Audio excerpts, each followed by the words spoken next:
Hi guys. Today our prayer is Psalm 125. Let's remember we're in God's presence.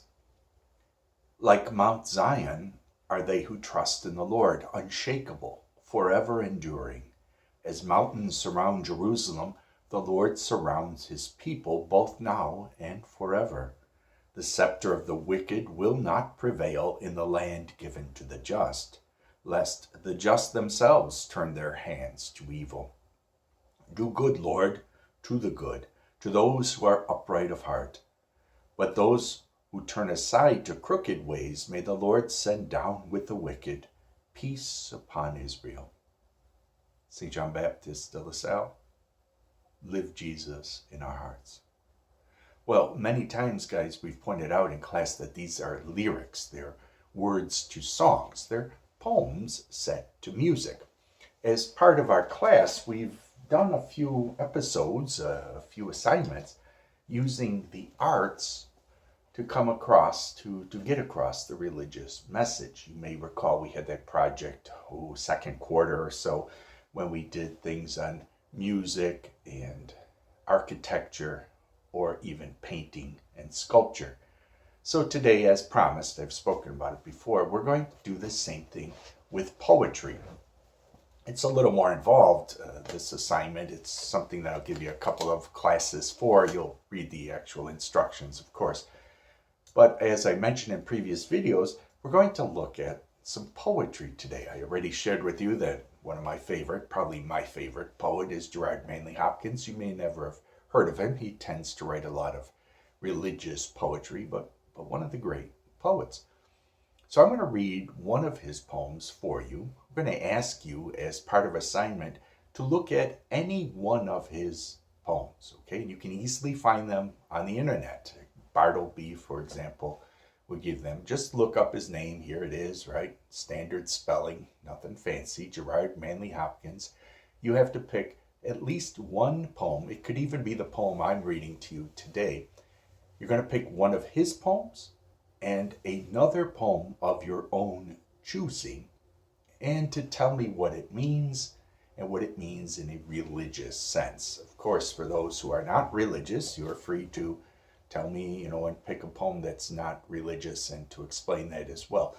But for the most part, let's focus in a religion class, right? So what's it saying about God? What's it saying about religion? What's it saying about faith?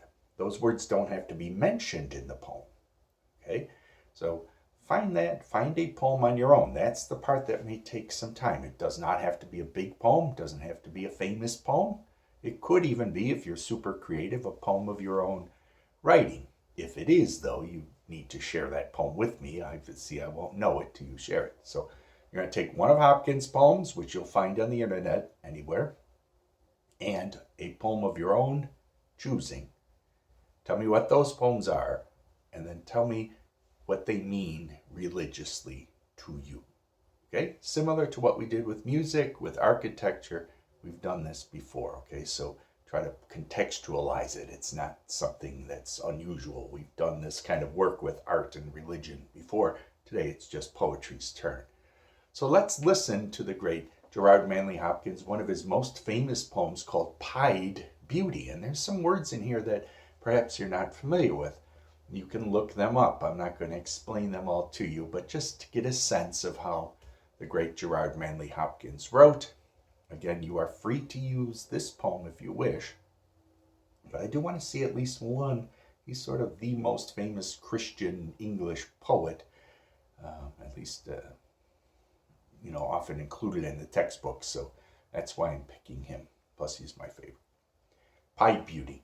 Glory be to God for dappled things, for skies of couple color as a brinded cow, for rose moles all in stipple upon trout that swim, fresh fire coal, chestnut falls, finches' wings, landscape plotted and pieced, fold, fallow, and plough, and all trades, their gear and tackle and trim, all things counter, original, spare, strange, whatever is fickle, freckled, who knows how, with swift, slow, sweet, sour, a dazzle dim, he fathers forth whose beauty is past change, praise him. You could probably tell now that we've been together for almost a year why his poetry would be something I'm deeply moved by. So you got the assignment, give you a few extra days to do it, read the instructions. Nice seeing you again, guys. Have a great day.